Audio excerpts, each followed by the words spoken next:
ونؤمن به ونتوكل عليه ونعوذ بالله من شرور أنفسنا ومن سيئات أعمالنا من يهده الله لا إله إلا الله وحده لا شريك له بالآيات والذكر الحكيم শ্রদ্ধেয় সভাপতি সূরা মায়েদার ৩ নম্বর আয়াত একটু লম্বা, তাই সেই পূর্ণ আয়াত তিলাওয়াত না করে আমি আয়াতের সামান্য একটু অংশ তিলাওয়াত করেছি। তাতে আল্লাহ বলেন, আজকে আমি তোমাদের দ্বীনকে পরিপূর্ণ করে দিলাম। এখানে দ্বীন শব্দকে আল্লাহ ইসলামের বিধিবিধান অর্থে ব্যবহার করেছেন। যদিও কোরআনের সবগুলি আয়াতে আল্লাহ দ্বীন শব্দকে একই অর্থে ব্যবহার করেন না, বরং বিভিন্ন আয়াতে দ্বীন শব্দকে আল্লাহ বিভিন্ন অর্থে ব্যবহার করেন। তাই আমাদের আলোচ্য আয়াতে দ্বীন শব্দকে আল্লাহ কোন অর্থে ব্যবহার করলেন, এটাই হলো আমাদের স্মরণ রাখার ব্যাপার। যে আকমালতু লাকুম দীনাকুম আয়াতাংশে আল্লাহ দ্বীন শব্দকে ইসলামের বিধিবিধান অর্থে ব্যবহার করেছেন। পরবর্তী কথাগুলি ধারাবাহিকভাবে বুঝার সুবিধার্থে শুরুতেই আমরা সকলে স্মরণ রাখার চেষ্টা করি যে এখানে আল্লাহ দ্বীন শব্দকে ইসলামের বিধিবিধান অর্থে ব্যবহার করেছেন। তোমাদের দ্বীনকে পরিপূর্ণ করে দিলাম, এর অর্থ হলো ইসলামের বিধিবিধানকে পরিপূর্ণ করে দিলাম। ভুলে যাবেন, এখানে দ্বীন অর্থ ইসলামের বিধিবিধান। ইসলামের এই সমস্ত পরিপূর্ণ বিধিবিধানকেই বিভিন্ন ভঙ্গিতে বিভিন্ন বাক্যের দ্বারা বলা হয়, বিকাশ করা হয়। ইসলামের বিধিবিধানকে কোনো সময় বলা হয় আল্লাহর বিধান, কারণ ইসলামের বিধিবিধান কে দিয়েছেন? আল্লাহর বিধান মানে আল্লাহর দেওয়া বিধান। কোন সময় এইগুলিকে বলা হয় কোরআনের বিধান। আল্লাহ এই বিধানগুলি কোন কিতাবের মাধ্যমে দিয়েছেন, এই জন্য বলা হয় কোরআনের বিধান। এই বিধানগুলি আল্লাহ ইসলাম ধর্মাবলম্বীদের জন্য দিয়েছেন, এই জন্য বলা হয় ইসলামের বিধিবিধান। একই কথা, আল্লাহর দেওয়া বিধিবিধান, কোরআনের বর্ণিত বিধিবিধান, ইসলামের বিধিবিধান, এই সমস্ত কথার শব্দের মধ্যে একটু পার্থক্য ব্যবধান থাকলেও অর্থ একই। আল্লাহর বিধান যখন বলা হয় তখন আমরা বুঝবো আল্লাহর দেওয়া। কোরআনের বিধান যখন বলা হয় তখন আমরা বলবো বুঝবো কোরআনের মাধ্যমে। ইসলামের বিধান যখন বলা হয় তখন আমরা বুঝবো ইসলাম ধর্মাবলম্বীদের জন্য।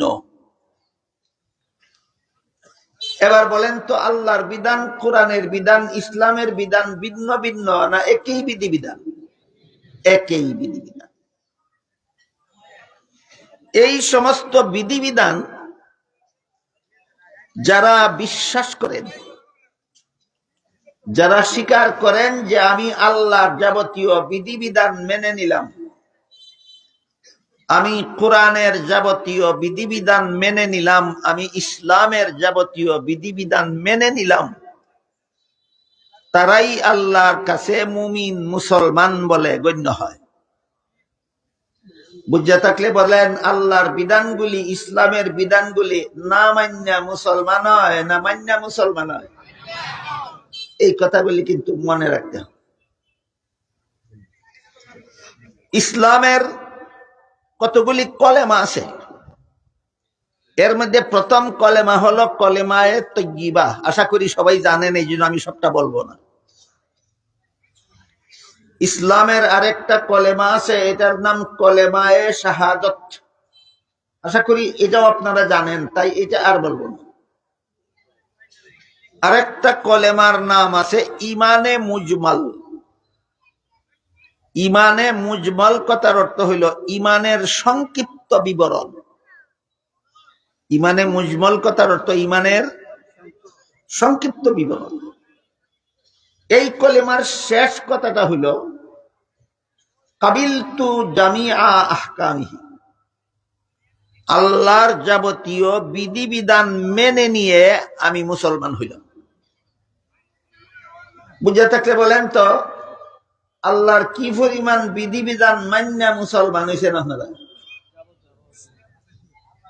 জামিআ, কাবিলতু জামিআ আহকামিহি, আমি গ্রহণ করে নিলাম, মেনে নিলাম। জামিয়া অর্থ সমস্ত, আহকামিহি অর্থ আল্লাহর বিধিবিধান। আল্লাহর সমস্ত বিধিবিধান মেনে নিয়ে আমি মুসলমান হইলাম। তাহলে বলেন তো, আল্লাহর কি পরিমাণ বিধান মান্যা একজন মুসলমান হয়? যাবতীয় সমস্ত বিধিবিধান মান্যা মুসলমান। কাজেই কোন মুসলমান যদি পরবর্তীতে আল্লাহর কোনো একটা বিধানকে, অকাট্য কোনো বিধানকে অমান্য করে ফেলে, তখন সে আর মুসলমান থাকে না, কাফের হইয়া যায়। যেমন আল্লাহ কোরআনের এক আয়াতে বলেন, ইন্নাস সালাতা কানাত আলাল মুমিনিনা কিতাবাম মাওকুতা। এর অর্থ হলো নিশ্চয়ই নির্ধারিত সময়ে নামাজ পড়া মুমিনদের জন্য ফরজ। নির্ধারিত সময়ের ব্যাখ্যা দিয়ে হাদিস শরীফে রাসূল করিম সাল্লাল্লাহু আলাইহি ওয়াসাল্লাম বলে দিয়েছেন 5 বেলা। সারমর্ম দাঁড়ালো 5 বেলার নামাজ আল্লাহর বিধানে মুসলমানদের জন্য ফরজ। বিশ্বাস করেন আপনারা? এখন কেউ যদি বলে যে 5 বেলার নামাজ ফরজ, আমি মানি না, বিশ্বাস করি না, আল্লাহর একটা বিধান অবিশ্বাস করল,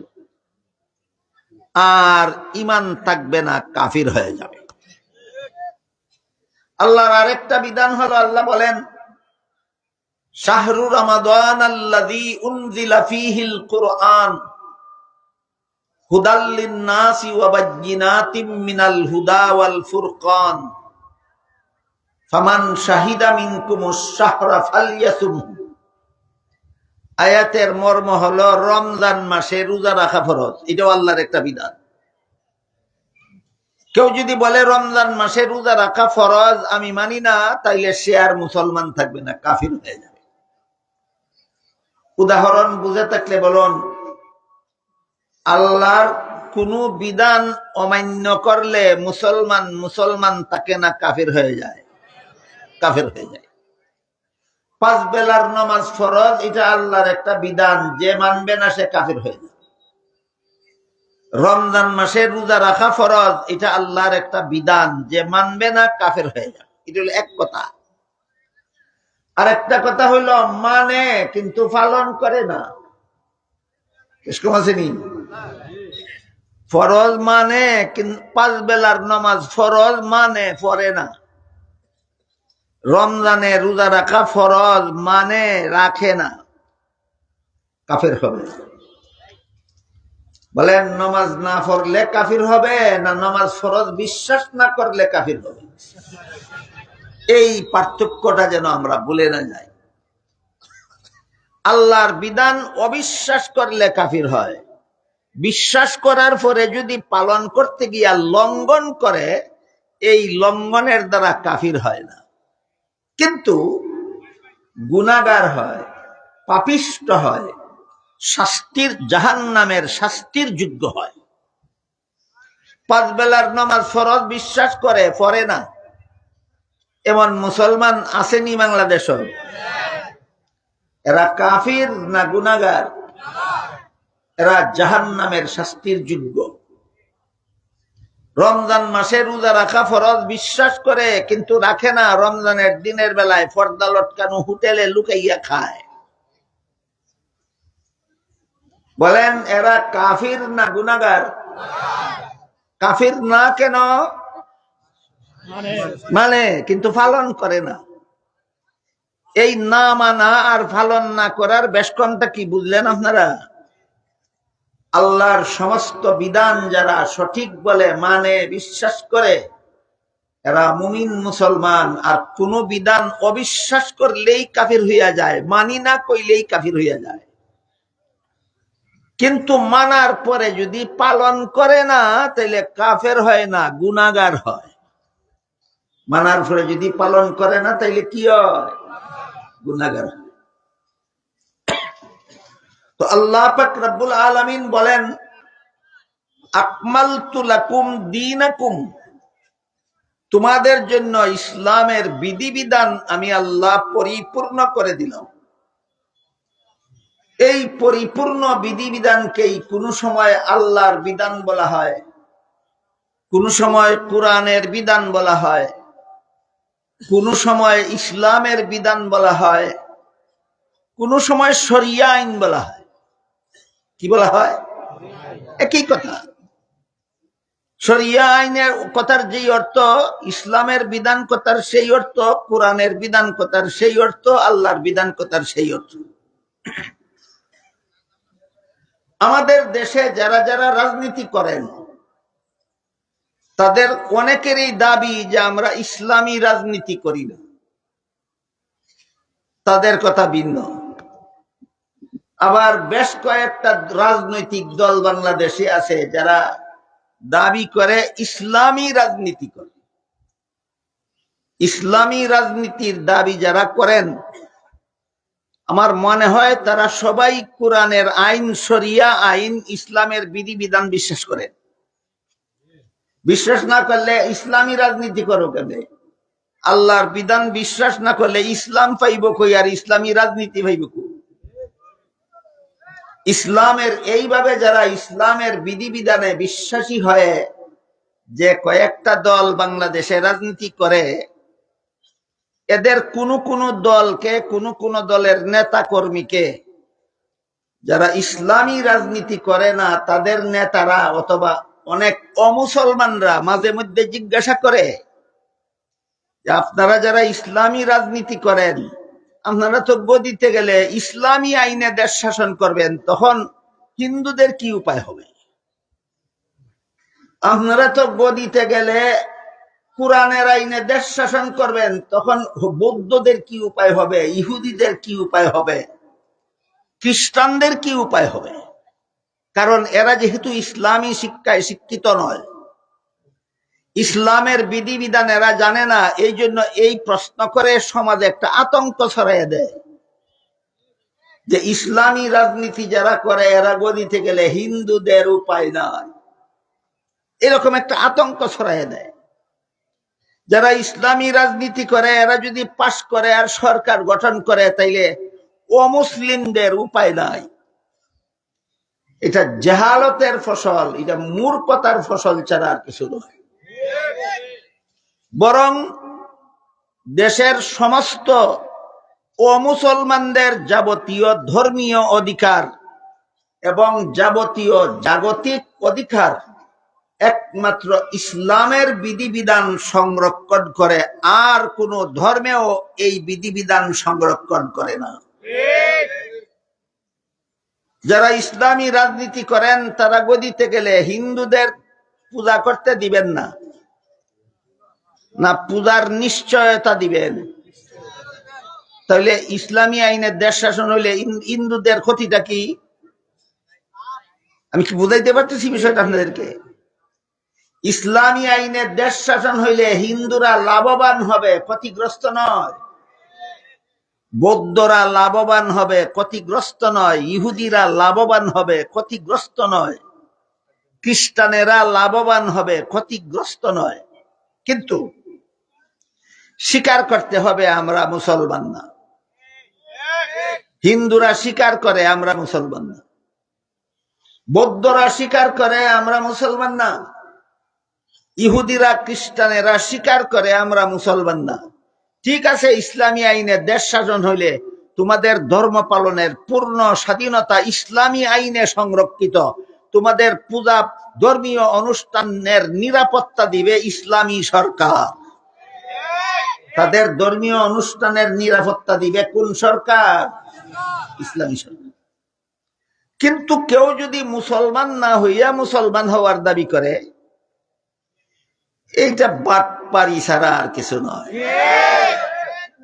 এইরকম বাটপারি করা, বাটপারির পথ বন্ধ করা ইসলামী রাষ্ট্রের দায়িত্ব। তুমি হিন্দু নামে হিন্দু ধর্ম ইচ্ছা মতে পালন করো, তুমি বৌদ্ধ নামে বৌদ্ধ ধর্ম ইচ্ছা মতে পালন করো, তুমি ইহুদি নামে তোমার ধর্ম ইচ্ছা মতে পালন করো, তুমি খ্রিস্টান নামে তোমার ধর্ম ইচ্ছা মতে পালন করো, তুমি কাদিয়ানি নামে তোমার কাদিয়ানি ধর্ম ইচ্ছা মতে পালন করো। ইসলামে কোনো বাধা নাই, মুসলমানের কোনো বাধা নাই। কিন্তু ধর্ম পালন করে কাদিয়ানি আর নাম কয় আমরা মুসলমান। এটা সরল ধর্মাবলম্বী না ধর্মের নামে বাটপারি? এমন বাটপারি কোন ইসলামী রাষ্ট্র বরদাস্ত করে না, করতে পারে না। কাদিয়ানি যদি তাদের নামে তাদের ধর্ম পালন করে, হিন্দুরা হিন্দু নামে তাদের ধর্ম পালন করার যে পরিমাণ স্বাধীনতা এবং অধিকার আছে, কাদিয়ানিদেরও কাদিয়ানি নামে তাদের ধর্ম পালনের পূর্ণ স্বাধীনতা এবং অধিকার আছে। আপনারা বলেন তো, হিন্দুরা যদি মূর্তির পূজা করে আর বলে আমাদের ধর্ম ইসলাম, মানবেন? এই বাটপারি মেনে নেওয়া যায় না। ঠিক তেমনি ভাবে কাদিয়ানিরা দাজ্জাল গোলাম আহমদকে নবী মানে আর কয় ধর্ম আমাদের ইসলাম। এই বাটপারি কেউ গ্রহণ করতে, বরদাস্ত করতে পারে না। তাহলে ধর্ম পালনে বাধা না ধর্মের নামে বাটপারি করতে বাধা? ধর্মের নামে বাটপারি করতে বাধা। আমার কথা বুঝে থাকলে বলুন, যারা ইসলামী রাজনীতি করেন তারা যদি সরকার গঠন করেন, আগামী নির্বাচনে পাশ করেন, সরকার গঠন করেন, ইসলামী দল যদি সরকার গঠন করে, তাহলে হিন্দুদের হিন্দু ধর্ম পালনের আর সুযোগ থাকবে না। না 16 আনা নিরাপত্তা বহাল করা হবে, পূজার ব্যবস্থা থাকবে না, না পূজার ব্যবস্থা পাকাপোক্ত হবে। তখন আর কোন মুসলমান পূজার সময় হিন্দুদের মন্দিরে হামলা করার সুযোগ পাবে না, পুলিশেরা পাহারা দিবে। এই গেল যদি শরিয়া আইনে দেশ শাসন হয়, যদি ইসলামী আইনে দেশ শাসন হয়, যদি কোরআনী আইনে দেশ শাসন হয়, তাইলে দেশের অমুসলিম নাগরিকদের ধর্ম পালনে ব্যাঘাত হবে না পূর্ণ স্বাধীনতা রক্ষা হবে? অমুসলিমদের ধর্ম পালনের পূর্ণ স্বাধীনতা রক্ষার বিধান দুনিয়ার আর কোন মতবাদে নাই, একমাত্র ইসলামে আছে। এমর্মে আল্লাহ পাক রব্বুল আলামিন পবিত্র কোরআনে বলেন, লা ইকরাহা ফিদ্দীন, ধর্মের বেলায় বল প্রয়োগ চলবে না। সমস্ত ধর্মাবলম্বীরাই আপন আপন ধর্ম পালনে স্বাধীন, কেউ কারো ধর্ম পালনে বাধা দিতে পারবে না, কেউ কাউকে গায়ের জুড়ে ধর্মান্তরিত করতে পারবে না। তাহলে কোরআনের আইনে কি কয়?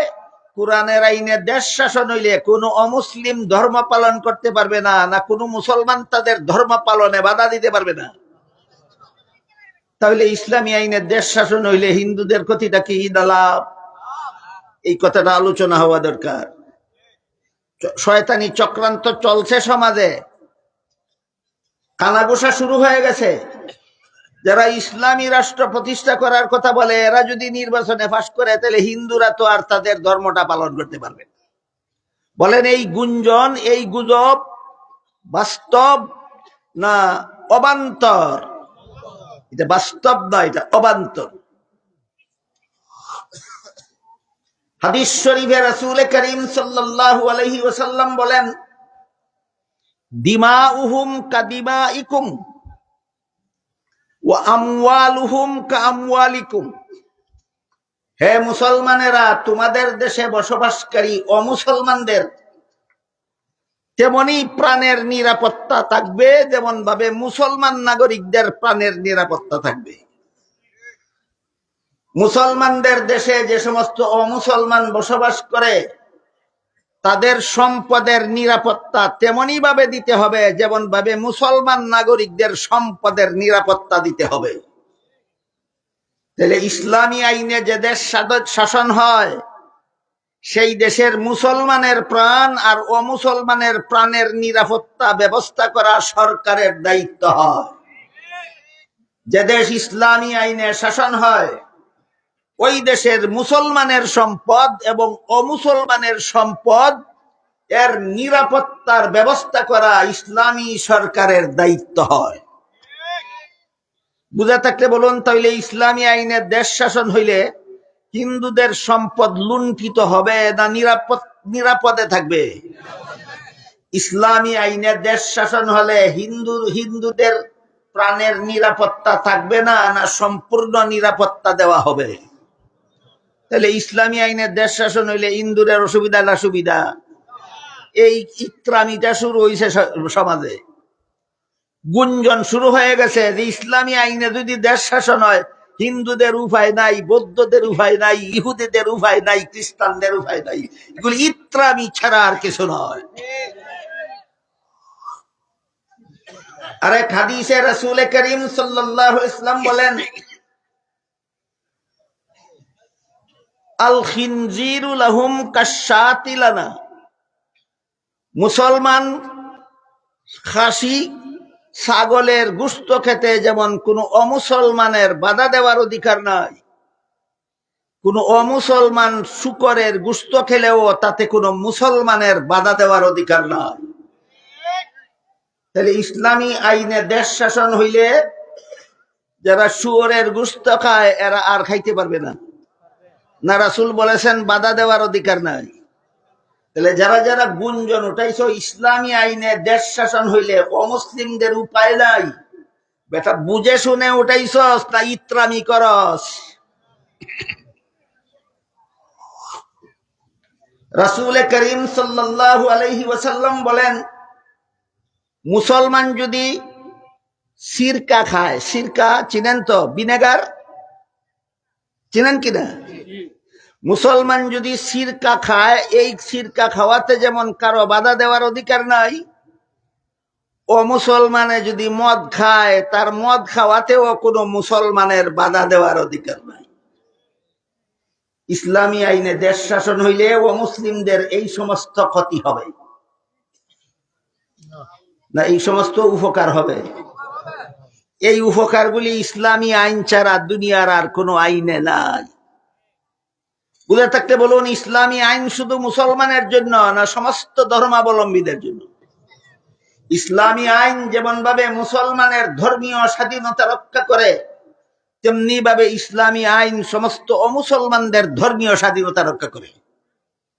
ইসলামী আইন যেভাবে মুসলমানের প্রাণের নিরাপত্তা রক্ষা করে, ইসলামী আইন অমুসলমানদেরও প্রাণের নিরাপত্তা রক্ষা করে। ইসলামী আইন যেভাবে মুসলমানদের সম্পদের নিরাপত্তা রক্ষা করে, ইসলামী আইন তেমনি ভাবে অমুসলমানদের সম্পদের নিরাপত্তা রক্ষা করে। ইসলামী আইন যেভাবে মুসলমানদের হালাল খাদ্যগুলি খাওয়ার পথে কোনো বাধা রাখে না, তেমনি ভাবে ইসলামী আইন অমুসলিমরা যত হারাম খাদ্য খাক না কেন, ইসলামী আইন অমুসলমানদেরকে শুয়োরের গোশত আর মদ পান করতে ইসলামী আইন বাধার সৃষ্টি করে না। তাহলে শুয়োরের গোশত খাওয়া নিষেধ অমুসলমানদের জন্য না মুসলমানদের জন্য? মদ খাওয়া নিষেধ অমুসলমানদের জন্য না মুসলমানদের জন্য? এই বিধিবিধান মুসলমানদের উপর প্রয়োগ হবে, অমুসলমানদের উপর নয়। কাজেই যে সমস্ত ইসলামী রাজনৈতিক দল দাবি করতেছেন যে তারা সরকার গঠন করতে পারলে আল্লাহর আইনে দেশ শাসন করবেন, ইসলামের বিধানে দেশ শাসন করবেন, সত্যই যদি এটা বাস্তবায়িত হয় তাহলে বাংলাদেশের কোনো অমুসলমানের ধর্মীয় স্বাধীনতা থাকবে না, না সংসারের কাজকর্মের স্বাধীনতা থাকবে না, না সকল প্রকার স্বাধীনতা প্রতিষ্ঠিত হবে? সকল প্রকার স্বাধীনতা প্রতিষ্ঠিত হবে। কিন্তু ইসলামের আইনে দেশ শাসন করব দাবি করলেই হবে না। ইসলামের বিশুদ্ধ আইন জানতে হবে, মানতে হবে। ইসলামের বিশুদ্ধ আইন জানতে হবে, মানতে হবে। আমি আশা করি আপনারা জানেন, বর্তমান বিশ্বের মানচিত্রে ইরান নামে একটা দেশ আছে। এই ইরানের বর্তমান গদিনিসীন সরকার ইসলামী আইনে দেশ শাসন করার দাবিদার। আপনারা কি জানেন? ইরানের গদিনিসীন সরকার কোন ইসলামী আইনে দেশ শাসনের দাবি করে, না ইসলামী আইনে দেশ শাসনের দাবি করে? ইসলামী আইনে দেশ শাসনের দাবি করে।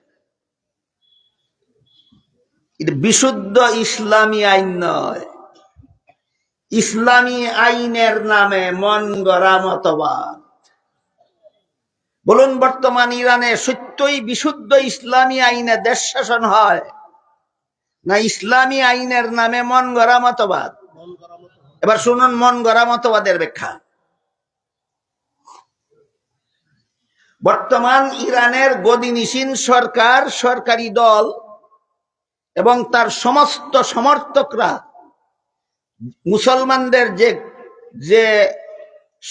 মুসলমানদের যে ফেরকার অনুসারী, সেই ফেরকাটার নাম হইল শিয়া ইমামিয়া। মুসলমানদের মধ্যে 72টা ফেরকা আছে বাতিল, ইসলামের নামে ভ্রান্ত মতবাদ পোষণ করে।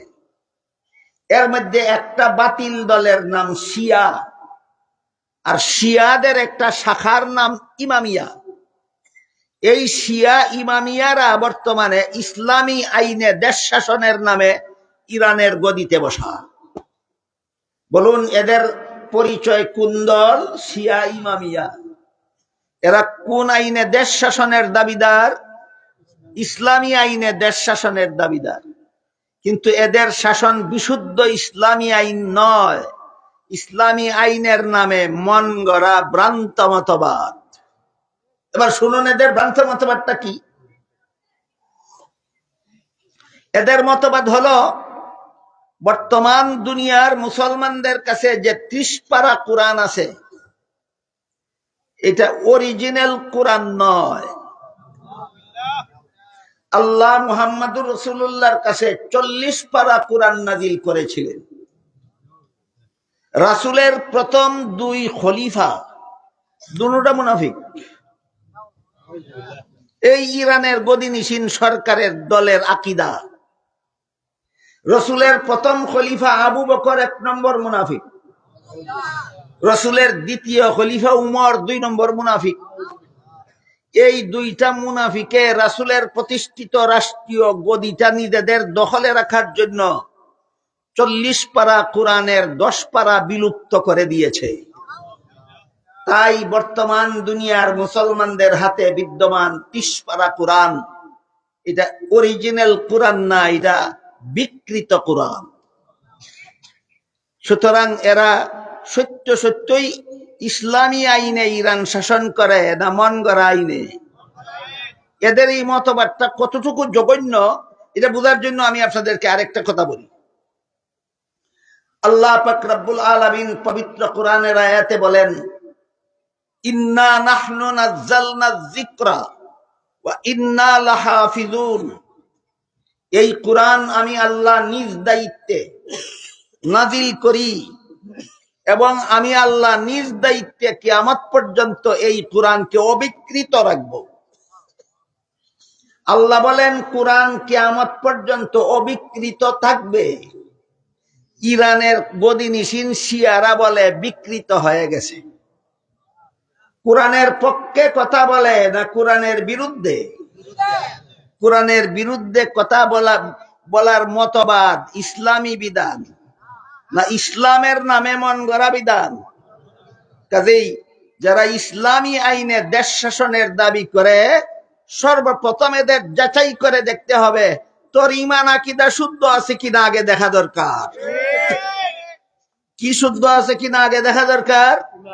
ইমান আকিদা শুদ্ধ আছে কিনা দেখা দরকার। ইমান আকিদার যদি গন্ডগোল থাকে, তুমি ইসলামী আইনে দেশ শাসনের নামে তাই করবা খুমিনির দল ইরানে যা করতেছে।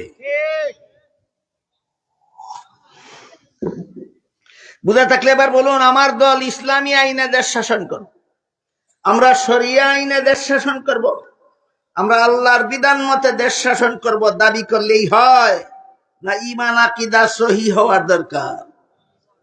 ইমান আকিদা সহি হওয়া দরকার। এই জন্য ইমান আকিদা কিভাবে সহি হয় আর কিভাবে গলত হয়, এই বিষয়টা আপনাদের সামনে তুলে ধরার জন্য আজকে আমি যে আয়াতের টুকরা তিলাওয়াত করেছি ওইটা আমি বেছে নিয়েছি।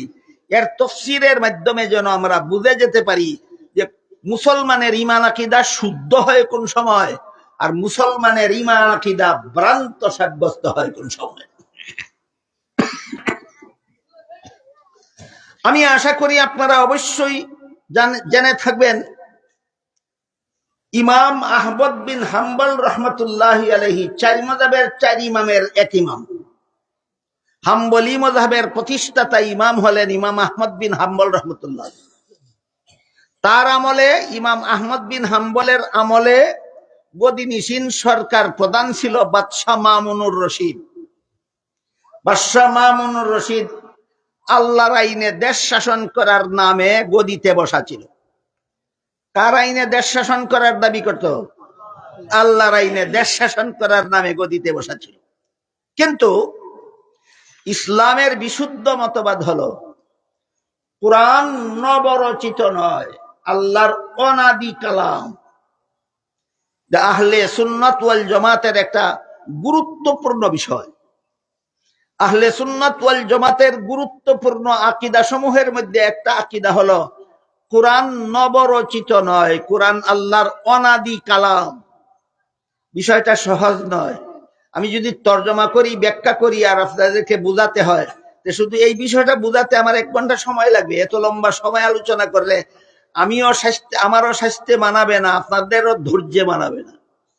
এই জন্য শুধুমাত্র আজকের মতো 2টা শব্দ মনে রাখি। আহলে সুন্নাত ওয়াল জামাতের একটা গুরুত্বপূর্ণ আকীদা হলো কুরআন নবরচিত নয়, কুরআন কেউ রচনা করছে না, কুরআন আল্লাহর অনাদি কালাম। এটা হলো আহলে সুন্নাত ওয়াল জামাতের আকীদা। বাদশাহ মামুনুর রশিদ যে ইসলামী আইনে দেশ শাসনের দাবিদার ছিল, তার এবং তার দলের ভ্রান্ত মতবাদ ছিল কুরআন আল্লাহর অনাদি কালাম নয়, কুরআন নবরচিত। বলেন, বাদশাহ মামুনুর রশিদের আকীদা শুদ্ধ ছিল না ভ্রান্ত? ভ্রান্ত আকীদা ইসলামী শাসনের নামে ভ্রান্ত আকীদা চালু করেছিল দেশে। ইমাম আহমদ বিন হাম্বল রহমতুল্লাহি আলাইহি ইসলামের নামে এই ভ্রান্ত মতবাদ মেনে না নেওয়ার কারণে অবর্ণনীয় জুলুম অত্যাচার করেছে। তাকে জেলখানায় বেত্রাঘাত করতে করতে তাকে শহীদ করেছে। বলুন, এটা ইসলামী আইনে দেশ শাসনের ব্যাপার না ইসলামী আইনের নামে মন গড়া মতবাদে দেশ শাসন? কাজেই যারাই বলবে আমরা ইসলামী আইনে দেশ শাসন করতে চাই, সর্বপ্রথমে আমরা এদের আকীদা শুদ্ধ না ভ্রান্ত যাচাই করে নিতে হবে। না হইলে ইমাম আহমদ বিন হাম্বলকে এই বাদশাহ মামুন রশিদ যে দশা ঘটাইছিল, ইরানে এই খুমিনির সরকার যেই কুরআনের যেই দশা ঘটাইছে, আমাদের দেশও ইসলামের নামে এই ভ্রান্ত মতবাদীরা ইসলামের সেই দশা ঘটাতে বাধ্য হবে। আল্লাহ পাক রব্বুল আলামিন সূরা মায়েদার 3 নম্বর আয়াতে বলেন, আল ইয়াউমা আকমালতু লাকুম দীনাকুম, আজকে আমি তোমাদের ইসলামের বিধিবিধান পরিপূর্ণ করে দিলাম। এর ব্যাখ্যার আলোকে আমি আপনাদেরকে বুঝাতে চাই, ইসলামের বিধিবিধানের সবচেয়ে বড় গুরুত্বপূর্ণ বিধিবিধান হলো ঈমান আকীদার বিধিবিধান। তারপরে দ্বিতীয় স্তরের বিধিবিধান হইল আমল সংক্রান্ত বিধিবিধান। তারপরে তৃতীয় প্রকার বিধিবিধান হইল ইসলামের আখলাক সংক্রান্ত বিধিবিধান। কথাটা গুরাত থেকে আলোচনা করি। আল্লাহর বিধিবিধান বান্দার পালন করতে গিয়া আল্লাহর যত বিধিবিধান আছে ইসলামে কোরআনে, সেই সবগুলি বিধিবিধান বান্দা পালন করতে হলে তার শরীরের কোনো না কোনো অঙ্গ ব্যবহার করতে হয়। এই অঙ্গের ব্যবহারের দিক থেকে বিবেচনা করলে দেখা যায় ইসলামের যাবতীয় বিধিবিধান তিন প্রকার। এক প্রকার বিধিবিধান এমন আছে যেগুলি কাজে কর্মে পরিণত করতে হয় না, শুধু অন্তরে বিশ্বাস করতে হয়। আল্লাহর যে সমস্ত বিধিবিধান শুধু অন্তরে বিশ্বাস করতে হয়, কাজে কর্মে পরিণত করতে হয় না, এই সমস্ত বিধিবিধানকে ঈমান আকীদা বলা হয়। বুঝেন কথা আপনারা আমার? বুঝেন? বলেন তো, আল্লাহর যে সমস্ত বিধিবিধান কাজে কর্মে পরিণত করতে হয় না, শুধু অন্তরে বিশ্বাস করতে হয়, এই সমস্ত বিধিবিধানের নাম কি? ঈমান আকীদা। এই সমস্ত বিধিবিধানের নাম ঈমান আকীদা। যেমন আল্লাহ আছেন, এটা অন্তরে বিশ্বাস করতে হয়। আল্লাহ একজন, এটা অন্তরে বিশ্বাস করতে হয়। আল্লাহ লা শরীক, এটা অন্তরে বিশ্বাস করতে হয়। আল্লাহর শুরু নাই, শেষ নাই, অন্তরে বিশ্বাস করতে হয়। আল্লাহ যা ইচ্ছা তাই করার ক্ষমতা রাখেন, কাজে কর্মে পরিণত করতে হয় না অন্তরে বিশ্বাস করতে হয়? অন্তরে বিশ্বাস করতে হয়। আল্লাহ কোনো কিছুর মুখাপেক্ষী নন। মুখাপেক্ষী বুঝেন? নির্ভরশীল। আল্লাহ কোনো কিছুর উপর নির্ভরশীল নন, অন্তরে বিশ্বাস করতে হয়। এইভাবে যত বিধান আছে আল্লাহর, শুধু অন্তরে বিশ্বাস করতে হয়।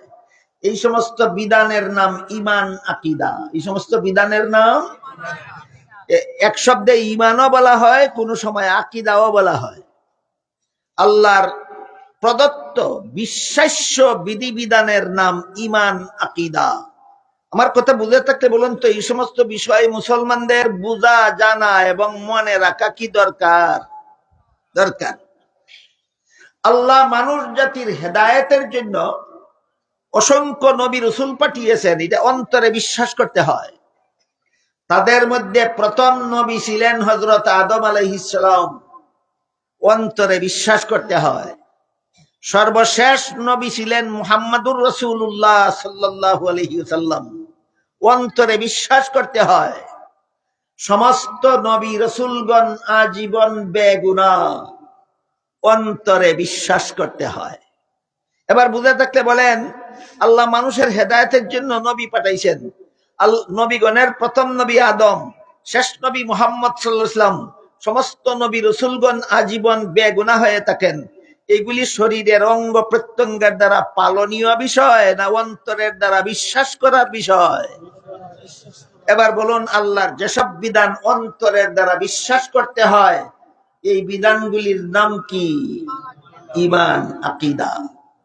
সুতরাং কেউ মুসলমান হওয়ার দাবি করার পরে যদি ঈমান আকীদা বিরোধী কোনো বিশ্বাস তার অন্তরে স্থান পায়, ঈমান আকীদা বিরোধী কোনো কথা যদি সে বলে, ঈমান আকীদা বিরোধী কোনো মতবাদ যদি পোষণ করে, তখন সে আর মুসলমান থাকে না, কাফের হয়ে যায়।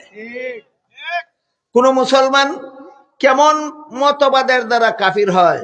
যে মতবাদ সরাসরি কোরআন হাদিসের বিরুদ্ধে হয়। কোরআনে আল্লাহ যত কথা বলেছেন, যত বিধান দিয়েছেন, যার মতবাদ কোরআনে আল্লাহ প্রদত্ত একটা বিধানের সাথে সাংঘর্ষিক হয়, কোরআনের সাথে সরাসরি সাংঘর্ষিক হয়, এমন মতবাদ অন্তরে পোষণ করলেই মুসলমান তাকে না, কাফের হয়ে যায়। এর একটা উদাহরণ বলি। বর্তমানে ইসলামী শাসন ব্যবস্থা কায়েমের নামে যারা যারা নির্বাচনে দাঁড়িয়েছেন, আমার জানা মতে তাদের মধ্যে একজন সংসদ সদস্য পদপ্রার্থী আছেন। তিনি একটা গান বলেছেন শানে রাসূলের নামে, শানে আউলিয়ার নামে একটা গান, এইরকম মঞ্চে হাজার হাজার মানুষের সামনে গান পরিবেশন করেছেন। সেই গানে তিনি বলেছেন, আল্লাহর দন রাসূলকে দিয়া আল্লাহ গেল গায়েব হইয়া, রাসুলের দন খাজায় পাইয়া শুইল গিয়া আজমিরে, কেউ ফিরে না খালি হাতে খাজা বাবার দরবারে।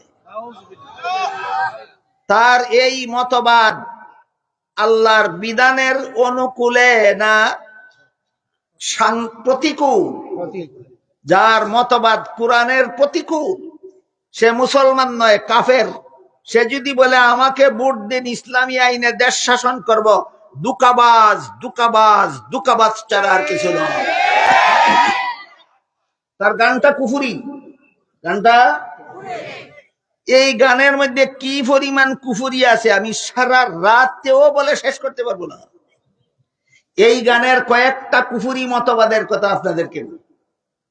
এই গানের প্রথমেই কইছে আল্লাহর দন রাসূলকে দিয়া।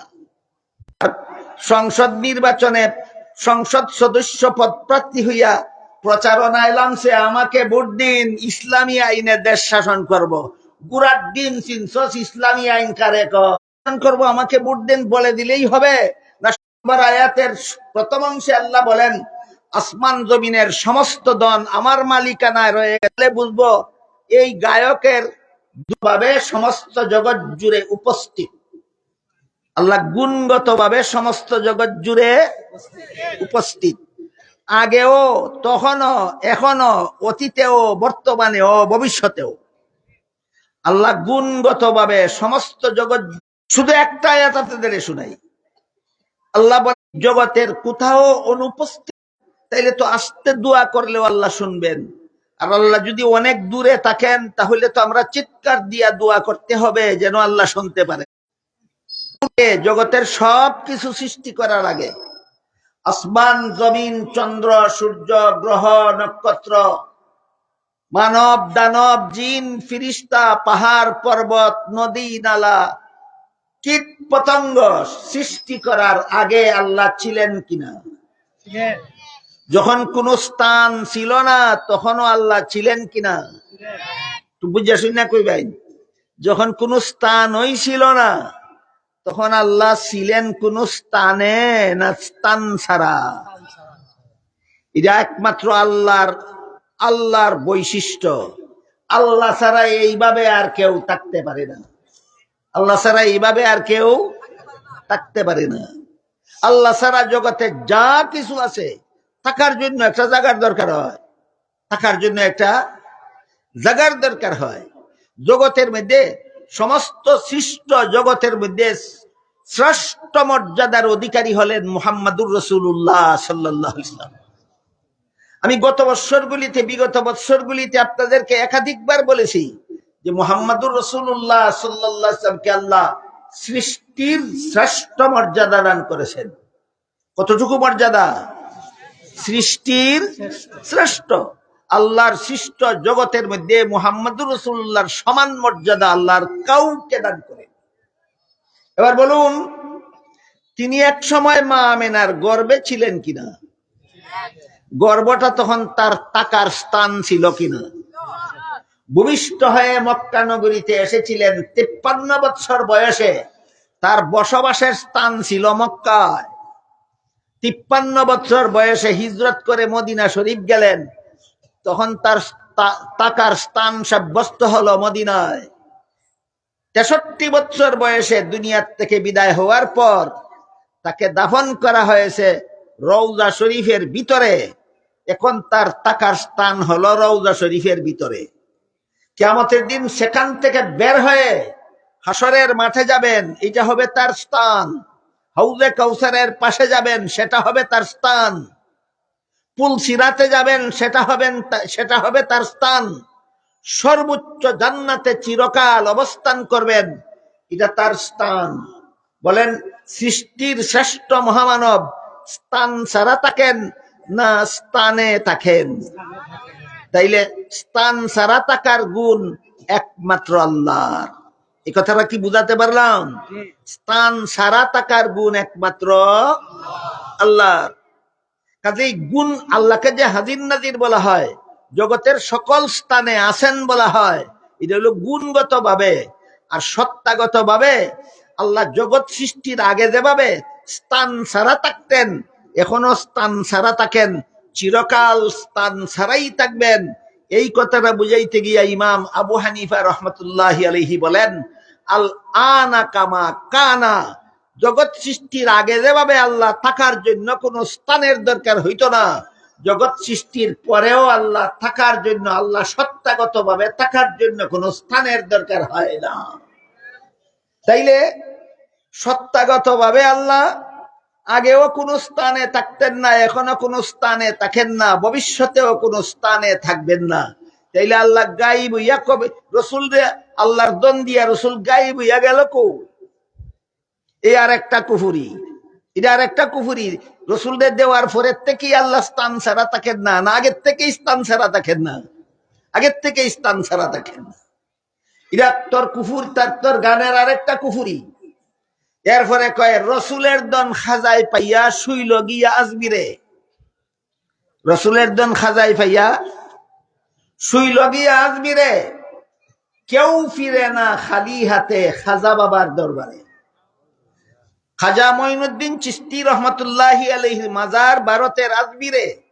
সেখানে গিয়া যে যা চায় খাজা বাবার কাছে সব কিছু খাজা বাবা দিতে পারে। যে গিয়া সন্তান চায় তারে সন্তান দিতে পারে, যে গিয়া ধন সম্পদ চায় তারে ধন সম্পদ দিতে পারে, যে গিয়া সুখ শান্তি চায় তারে সুখ শান্তি দিতে পারে, যে গিয়া গুনামাফ চায় তারে গুনামাফ দিতে পারে, যে গিয়া জাহান্নাম থেকে মুক্তি চায় খাজা বাবা তারে জাহান্নাম থেকে মুক্তি দিতে পারে, যে গিয়া খাজা বাবার কাছে জান্নাত চায় তারে খাজা বাবা জান্নাত দিতে পারে। এই হইল তার মতবাদ। দেখো আমারে ভোট দাও, ইসলামী আইনে দেশ শাসন করতাম। বুঝলেন? বুঝলেন? এর আকিদা মুসলমানি না কুফুরি? কুফুরি আকিদাওয়ালায় ভোট চায়, বদিত গিয়া ইসলামী আইনে দেশ শাসন করত। কাদিয়ানীদের মতো বাটপার। আমারে ভোট দাও, ইসলামী আইনে দেশ শাসন করতাম কইলেই হইতো না। এটা দিল্লির লাড্ডু না, কিনা গিল্লা লাইলেই সারে।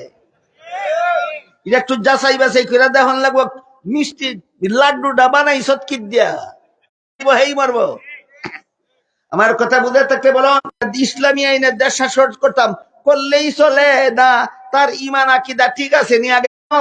এটা আগে আমাদের যাচাই করে দেখতে হবে।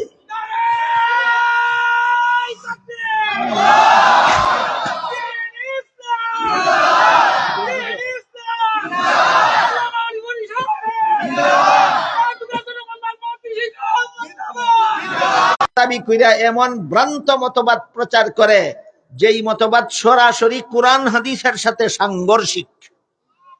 এই ভ্রান্ত মতবাদের কারণে মুসলমান আর মুসলমান থাকে না, কাফের হয়ে যায়।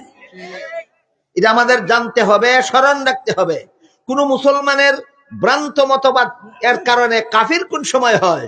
যখন তার মতবাদ, ভ্রান্ত মতবাদটা সরাসরি কোরআনের সাথে, কোরআনের বিরুদ্ধে হয়।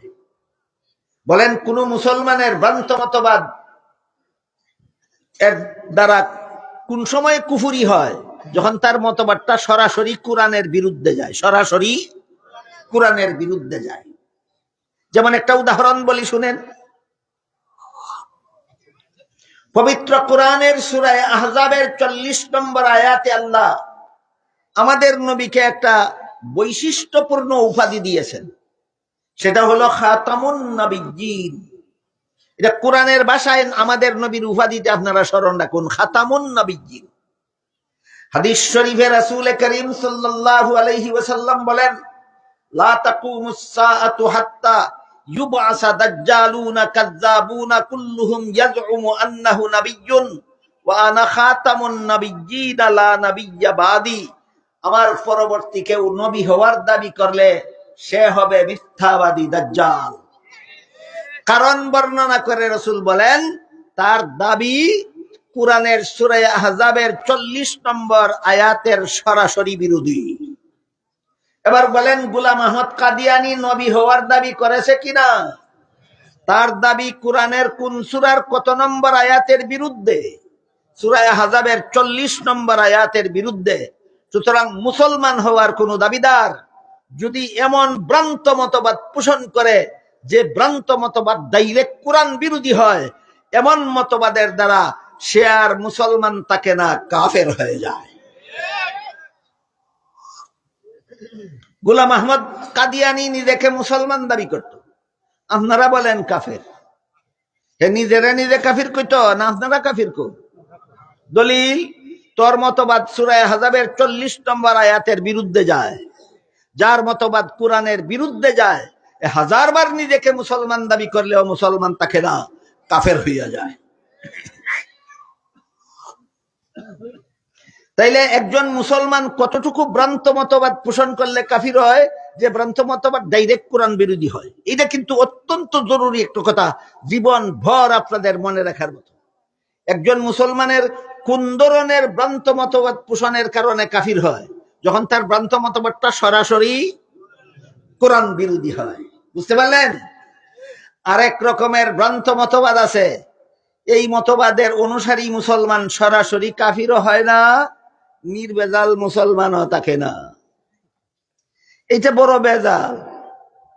কোরআনের বিরুদ্ধে গেল না পক্ষে রইল, এটা বোঝা বড় কঠিন। এটা দ্বিতীয় প্রকারের ভ্রান্ত মতবাদ। এই ধরনের ভ্রান্ত মতবাদ পোষণ করলে কোন মুসলমান কাফিরও হয় না, নির্বেজাল মুসলমানও থাকে না। এর একটা উদাহরণ শুনেন। এক গ্লাস পানির মধ্যে 1 চামচ কেরোসিন তেল ঢেলে দিলে পানিটা পানি থাকে না, পানি কেরোসিন হইয়া যায়, পানি পানি থাকে, কিন্তু পান করার যোগ্য থাকে না। তাহলে পানিটা নির্বেজাল না বেজাল?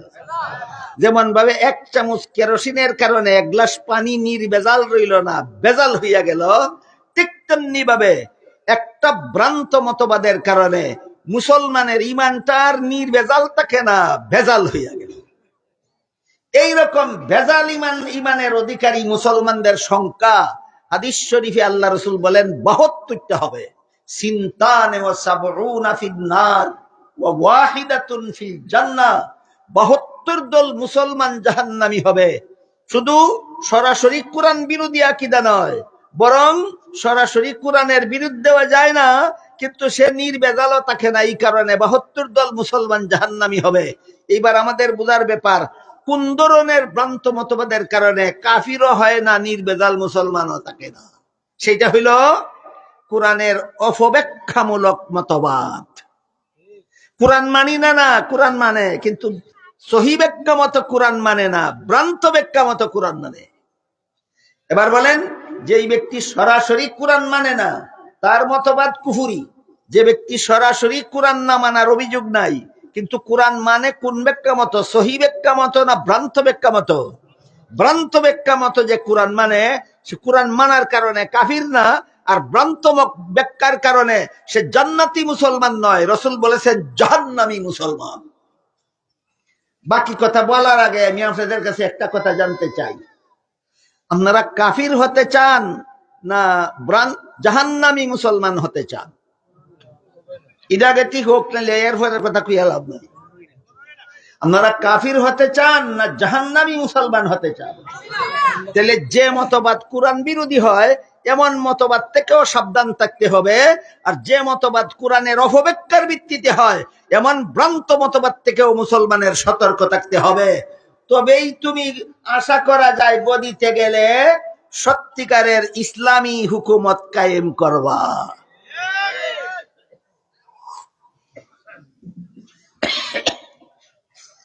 এর একটা উদাহরণ, যে এই মতবাদের দ্বারা কাফিরও হয় না, নির্বেজাল মুসলমানও থাকে না। এর একটা উদাহরণ, অনেক লম্বা ঘটনা, অনেক আয়াতে।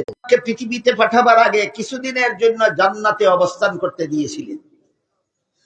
সেখানে আদমের বিবি হাওয়াকে আল্লাহ সৃষ্টি করেছিলেন, আর বলে দিয়েছিলেন, ইয়া আদম উসকুন আনতা ওয়া যাওজুকাল জান্নাতা ওয়া কুলা মিনহা রাগাদান হাইসু শিতুমা।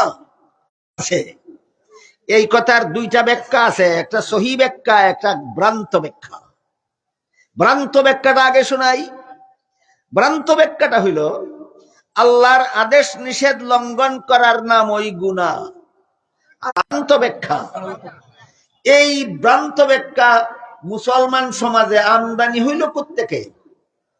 এর একটা ঠিকানা আছে, ঠিকানাটা বলি আপনাদেরকে।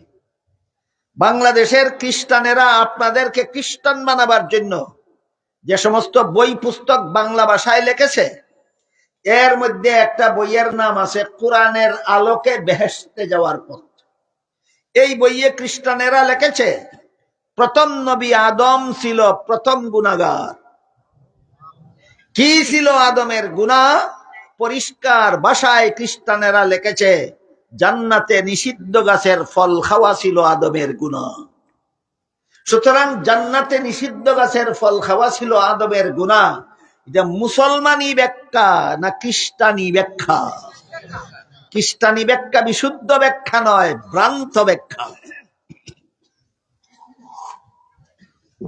তাহলে জান্নাতে আদমের নিষিদ্ধ গাছের ফল খাওয়ার সহি ব্যাখ্যা কি?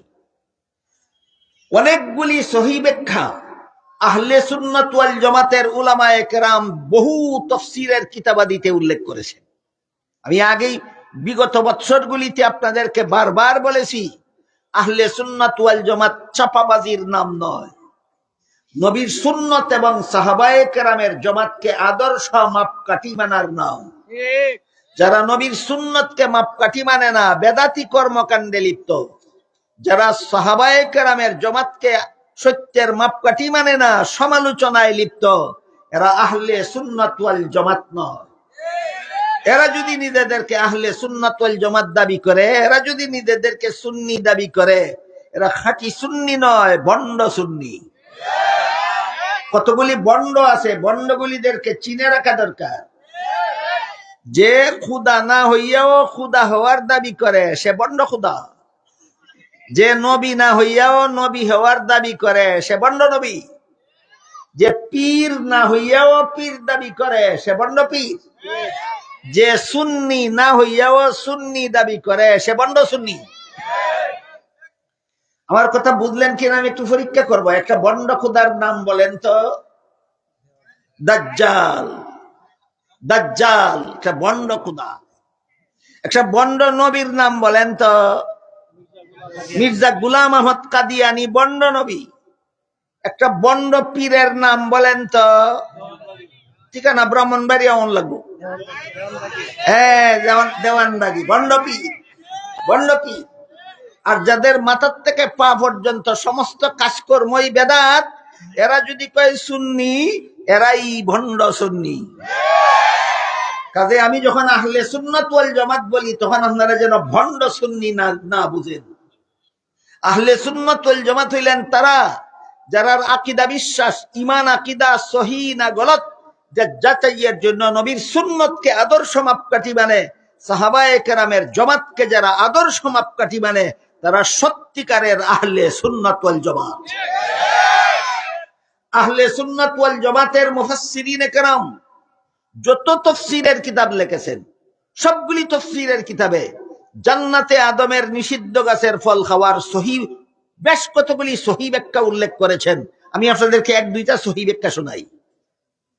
এক নম্বর সহি ব্যাখ্যা হলো, মানুষের কোন কাজের দ্বারা সওয়াব হয়, কোন কাজের দ্বারা গুনাহ হয়, দুনিয়ার জীবনে, জান্নাতি জীবনে নয়। মানুষের কোন কাজে সওয়াব হয়, কোন কাজে গুনাহ হয়, কোন জীবনে? জান্নাতি জীবনের কোন কাজে সওয়াব নাই। এবার বলুন, আদম নিষিদ্ধ গাছের ফল খাইছিলেন কোন জীবনে? জান্নাতি জীবনে। এর সাথে সওয়াবেরও কোনো সম্পর্ক নাই, গুনাহের কোনো সম্পর্ক। একটা উদাহরণ শুনুন। দুনিয়াতে যদি কোনো বেটায় 4টা বউ গড় তৈয়া আর একটা বিয়া করে, 5 নম্বর বউ হালাল না হারাম? 4-এর বেশি বউ হারাম। হাদিস শরীফে আল্লাহর রাসূল বলেছেন, জান্নাতে একটা পুরুষকে কমপক্ষে বউ দেওয়া হবে 72টা। 4-এর উপরে বউ রাখা যদি হারাম হয়, 72টা হালাল হয় কিভাবে? এই প্রশ্নের যেই জবাব, আল্লাহর আদেশ নিষেধ লঙ্ঘন করলে যদি গুনাহ হয়, আদম বেগুনাহ রইল কিভাবে? ওই প্রশ্নের সেই জবাব। বুঝাইতে পারলাম? বলেন, 4-এর বেশি বউ রাখা যদি হালাল হয়, হারাম হয়, তাহলে 72 বউওয়ালা জান্নাতি হারামি হবে না কেন? এটা জান্নাতি জীবন, দুনিয়ার জীবন নয়। ঠিক তেমনি ভাবে আল্লাহর আদেশ নিষেধ লঙ্ঘন করলে যদি গুনাহ হয়, আদমে তো লঙ্ঘন করলো, গুনাহ হইল না কেন? কি জবাব? এটা দুনিয়ার জীবনে গুনাসবের সম্পর্ক, জান্নাতি জীবনের সাথে গুনাসবের কোনো সম্পর্ক নাই। সুতরাং আদমের জান্নাতে নিষিদ্ধ গাছের ফল খাওয়া এর সহি ব্যাখ্যা হইল এটা এর সাথে গুনারও কোনো সম্পর্ক নাই, সওয়াবেরও কোনো সম্পর্ক নাই। 2 নম্বর সহি ব্যাখ্যা, দুনিয়ার জীবনেও কেউ যদি আল্লাহর নিষিদ্ধতার কথা ভুলে গিয়ে নিষেধ লঙ্ঘন করে, জান্না শুননা না বুইল্লা দুনিয়াতেও গুনাহ হয় না। যেমন রোজাদারকে আল্লাহ দিনের বেলায় খানা ফিনা করতে নিষেধ করে দিছেন। আপনারা কি জানেন রোজাদারের জন্য দিনের বেলায় খানা ফিনার অনুমতি আছে না নিষেধ? কিন্তু সে যদি নিজের রোজার কথা বুইল্লা খানা ফিনা কইরাই ফেলে, বলেন কি পরিমাণ গুনাহ হবে? কেন গুনাহ হবে না? আল্লাহর নিষেধ লঙ্ঘন হয়েছে তো, একমাত্র কারণ বুইল্লা লাইছে। তাহলে দুনিয়ার জীবনেও আল্লাহর নিষেধের কথা বুইল্লা আল্লাহর নিষেধ লঙ্ঘন করলে গুনাহ হয় না। আদমের জান্নাতে নিষিদ্ধ গাছের ফল খাওয়ার বিবরণ দিয়ে আল্লাহ বলেন নাসিয়া আদম, আদম বুইল্লা গেছে। তুমি বুইল্লা গেলে গুনাহ হয় না, আর তোমার বাবার বাবার বাবা 14 গোষ্ঠীর বাবা আদমের বুইল্লা গেলে গুনাহ হয়।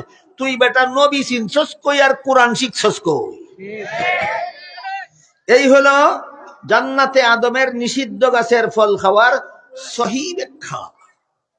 যদি আপনি এই সহি ব্যাখ্যা গ্রহণ না কইরা ভ্রান্ত ব্যাখ্যা গ্রহণ করেন, জান্নাতে নিষিদ্ধ গাছের ফল খাওয়ার ঘটনাকে ভ্রান্ত ব্যাখ্যা করে যদি আদমকে আপনি গুনাহগার সাব্যস্ত করেন, আপনার মতবাদও ভ্রান্ত মতবাদ। আপনার মতবাদও যে কোন ধরনের ভ্রান্ত, সরাসরি কাফিরও না আর নির্ভেজাল মুসলমানও না, তুমি মুসলমান নামের ভেজাল।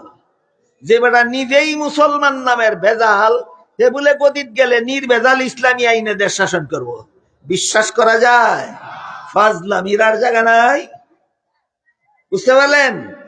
এই হইল আল্লাহর বিধিবিধান যে 3 প্রকার, এর মধ্যে এক প্রকার বিধিবিধান এমন যা শুধু অন্তরে বিশ্বাস করতে হয়। এই সমস্ত বিধিবিধানের নাম ঈমান আকীদা। এতক্ষণে যা বললাম এই হলো ঈমান আকীদার আলোচনা। পরিষ্কার বুঝতে পারছেন?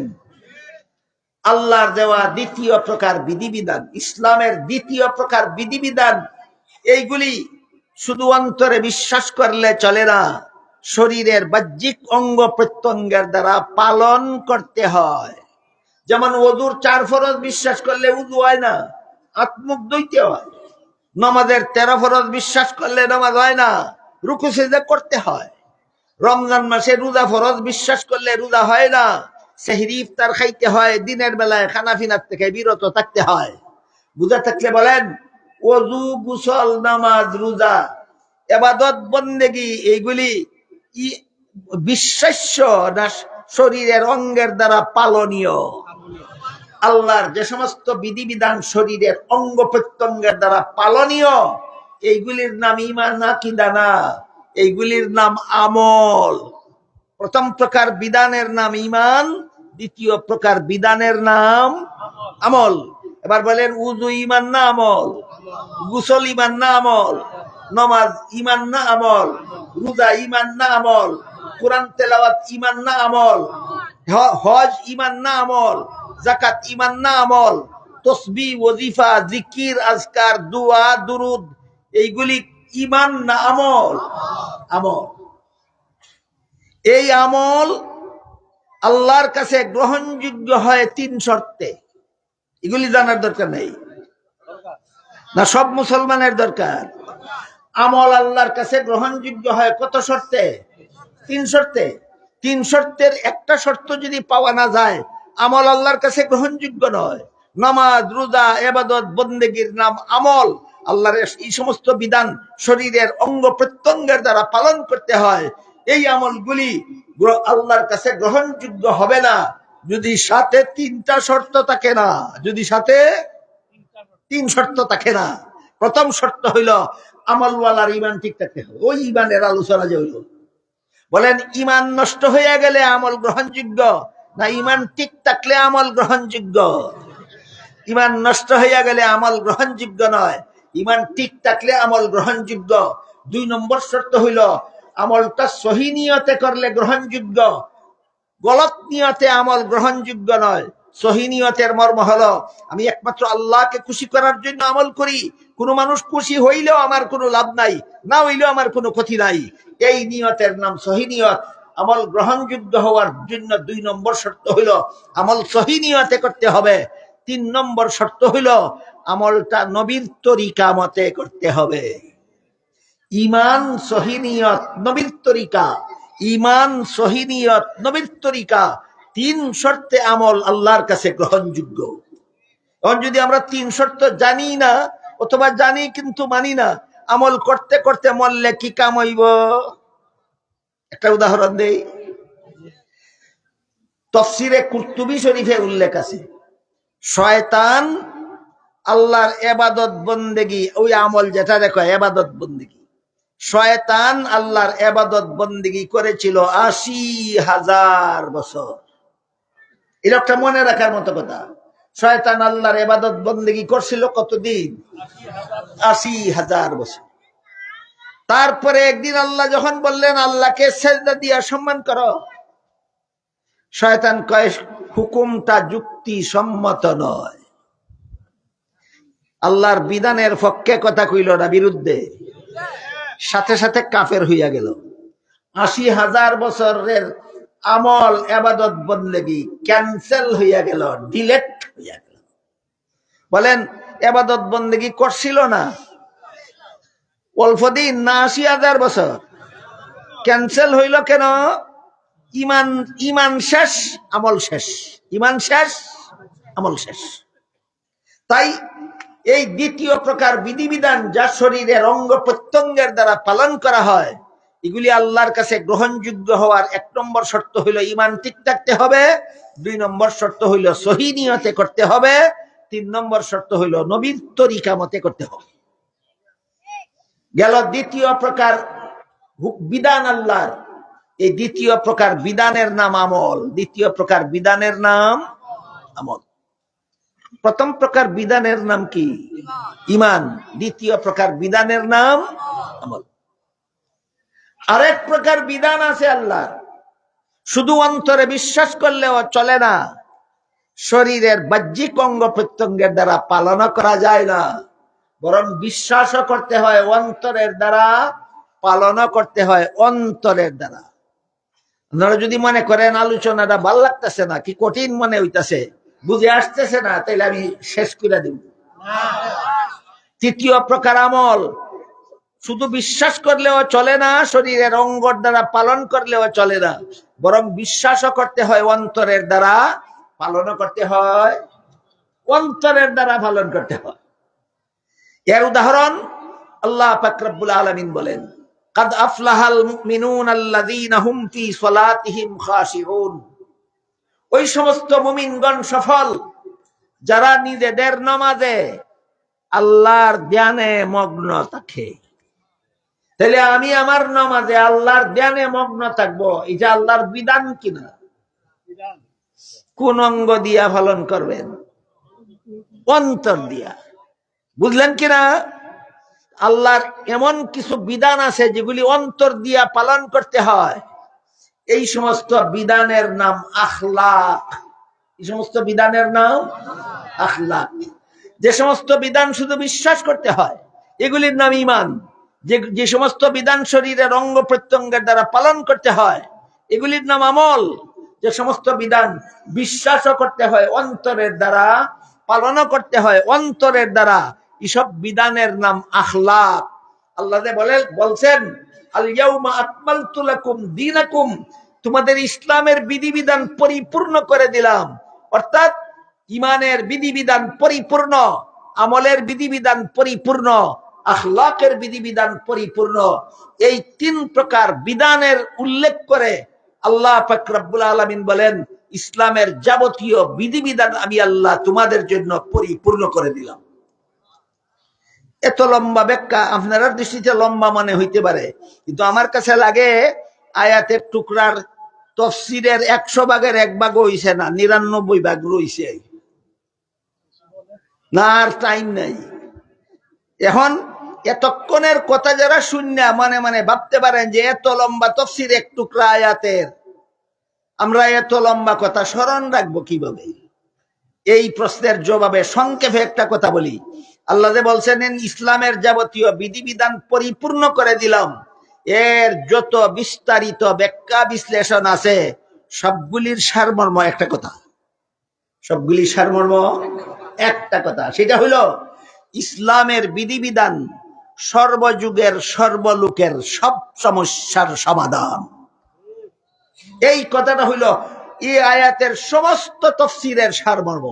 ইসলামের বিধিবিধানকে পরিপূর্ণ করে দিলাম, এর সকল ব্যাখ্যার সারমর্ম হইল ইসলামের বিধিবিধান সর্বযুগের সর্বলোকের সব সমস্যার সমাধান। সর্বযুগের সর্বলোকের সব সমস্যার সমাধান যদি হয়, তাহলে ইসলামের বিধানের দেশ শাসন হইলে হিন্দু লোকের সমস্যার সমাধান হবে না। সর্বযুগের সর্বলোকের সব সমস্যার সমাধান, এর নাম হইল ইসলামের বিধিবিধান পরিপূর্ণ। আল্লাহ আপনাদের আমাদের সবাইকে অনুধাবন করার তৌফিক দান করুন, আমিন। যাদের পিছনে আমরা নামাজ আদায় করি না, তার পিছনে জানাজার নামাজ পড়া যাবে কিনা? যে কারণে তার পিছনে নামাজ, পাঁচ বেলার নামাজ পড়েন না, একই কারণে তার পিছে জানাজাও পড়া যাবে না। ব্যাংকে যারা চাকরি করে সে লোক ইমামতি করতে পারবে কিনা? ব্যাংকে যারা চাকরি করে সে লোক ইমামতি করতে পারবে কিনা, একটা কঠিন প্রশ্ন। এত পারবই দিলে পারবে কিনা এটা যদি প্রশ্নের এত কব আমি পারি, আপনি পারবেন না কইবেন কেমনে? ব্যাপার হইল যারা প্রকাশ্যে কোনো গুনায় লিপ্ত থাকে তাদের ইমামতি মাকরু হয়, তাদের ইমামতি কি হয়? অর্থাৎ আল্লাহর পছন্দসই নয়। 3 নম্বর প্রশ্ন করছেন, অপরিচিত মহিলার সালামের উত্তর দেওয়া যাবে কিনা? জোয়ান হইলে দেওয়া যাইবে না, বুড়া হইলে দেওয়া যাব। জব পাইছুন নি? অচিনা মহিলা, বেগানা মহিলা, জোয়ান মহিলা সালাম দিলে জব দিলে গুনাহ হইব। বুড়া মহিলা, যেই মহিলারা একবার দেখলে বেড়ায় আর দেখতে চায় না, এমন মহিলা সালাম দিলে জব দেন যাব।